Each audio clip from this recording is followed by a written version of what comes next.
नमस्कार। पाकिस्तान ने अफगानिस्तान पर एयर स्ट्राइक क्यों की? एक दौर में कभी अच्छे साथी रहे पाकिस्तान और अफगानिस्तान अफगानिस्तान अब क्यों इतने बड़े दुश्मन बन गए हैं? अब सबसे बड़ा सवाल यह है कि इसमें भारत का क्या आगे का रोल रहेगा। अब सवाल सबसे महत्वपूर्ण यह है कि भारत का क्या नफा नुकसान होगा। आइए जानते हैं। पाकिस्तान ने अफगानिस्तान के सीमाई इलाके में एयर स्ट्राइक की। पाकिस्तान आर्मी बार बार ये दावा कर रहा है कि उसने तहरीके तालिबान यानी कि पाकिस्तान और इस्लामिक स्टेट के 7 आतंकी ठिकानों पर हमला कर दिया है। इसमें 1 साल के नवजात समेत 16 लोगों के मारे जाने की खबर है। अफगान सरकार ने कहा है कि सही समय आने पर कड़ा जवाब देंगे। सवाल देखिए, ऐसे में बहुत सारे हैं। कभी एक समय में बहुत अच्छे दोस्त होने के बाद अब ये दोनों दोस्त कट्टर दुश्मन क्यों बन गए हैं और भारत को लेकर अगला रुख क्या हो सकता है?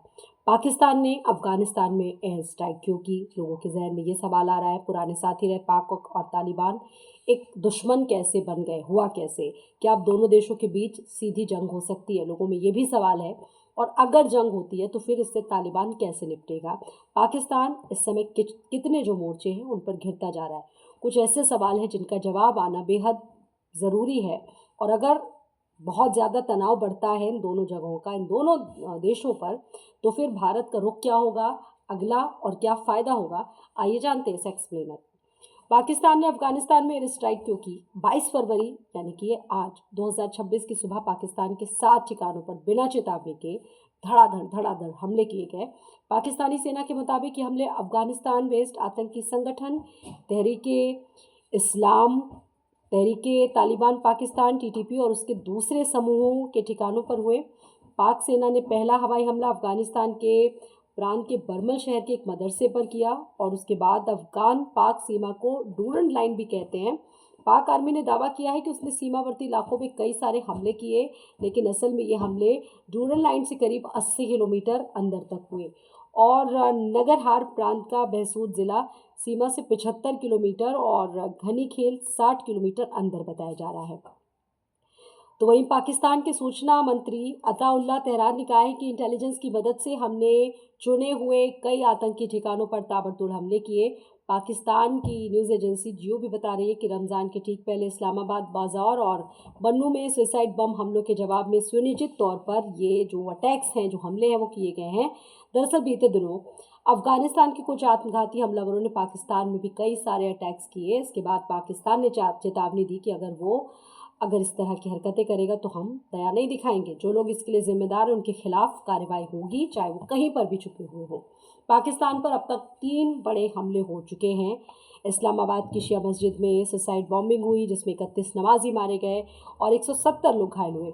21 फरवरी 2026 बन्नू शहर में सुसाइड अटैक हुआ जिसमें एक लेफ्टिनेंट कर्नल भी और 2 सैनिकों की मौत हुई। तो इस तरह के ताबड़तोड़ हमले लगातार हुए हैं। पाकिस्तान के सूचना मंत्रालय का दावा है कि उनके पास ठोस सबूत है और ये सभी हमले अफगानिस्तान के बैठे हैंडलर के इशारे पर हुए हैं। अब सवाल यहाँ पर ये सबसे बड़ा दूसरा है कि सब पुराने साथी रहे पाकिस्तान और तालिबानी, जो आपस में इतने बड़े दुश्मन बन गए हैं। 1990 दशक की अगर हम बात करें तो तालिबान उस वक्त पाकिस्तान उसका सबसे बड़ा हेल्पर था, सबसे बड़ा मददगार था। आईएसआई ने तालिबानी लड़ाकों का हथियार और लॉजिस्टिक ऐसी बहुत सारी ट्रेनिंग्स दी।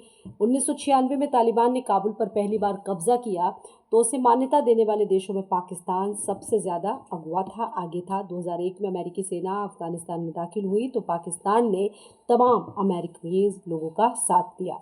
तब भी तालिबानी कमांडर मुल्ला उमर ने पाकिस्तान को गद्दार कहा और उसके बाद से लगातार तब से लेकर आज तक पाकिस्तान और अफगानिस्तान के रिश्ते बिगड़ते चले गए।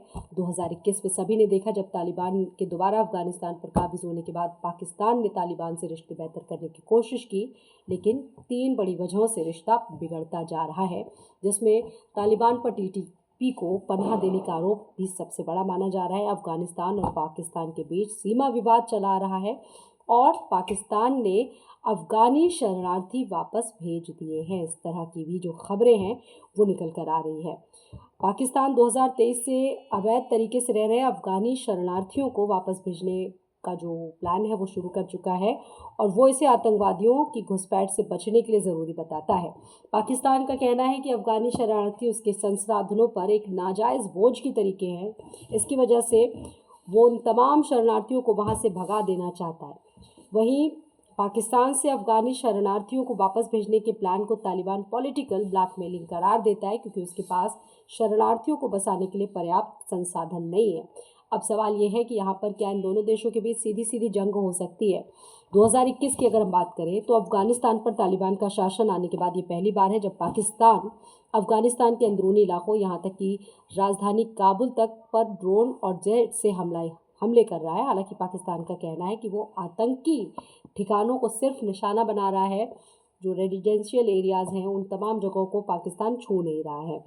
अब क्या चीज़ें होंगी आगे, किस तरह का माहौल होगा, अगर जंग होती है तो फिर तालिबान कैसे निपटेगा।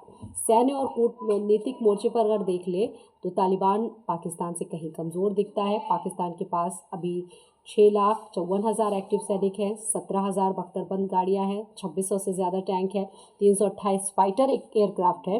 तो वहीं तालिबान की फोर्सेस में 1.5 लाख लड़ाके इस वक्त हैं, लगभग 500 टैंक और करीब 100 हेलीकॉप्टर्स और जेट्स हैं। इसके अलावा पाकिस्तान के पास एडवांस बैलिस्टिक और न्यूक्लियर मिसाइल्स हैं। एक्सपर्ट्स भी यही मानते हैं कि अगर सीधी लड़ाई में तालिबान आ जाता है, भले ही पाकिस्तान से ना जीते, लेकिन अभी भी उसकी सोच एक मिलिटेंट ऑर्गेनाइजेशन की तरह है। वो छापेमार तरीके से हमलावर करके पाकिस्तान को कड़ी मुश्किल दे सकता है।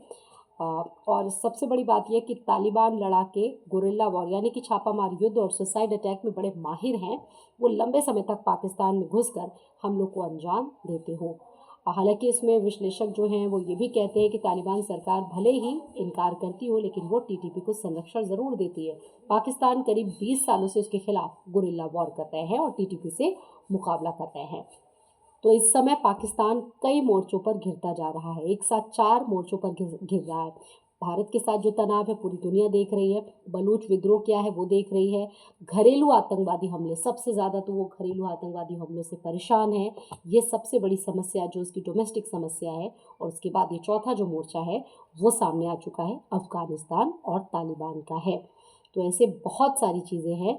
वैसे अगर हम देखें तो तालिबान भले ही वैचारिक रूप से भारत का पारंपरिक साथी ना रहा हो, लेकिन मौजूदा हालात में वो चाहता है कि भारत काबुल से जुड़ा रहे ताकि उसको भारत से आर्थिक, मेडिकल और टेक्निकल सहयोग मिल सके। अब आपको क्या लगता है कि आगे क्या होगा? क्या सीधी जंग होगी या फिर दोनों देश अपने पैर वापस खींच लेते हैं? ज़रूर बताइएगा।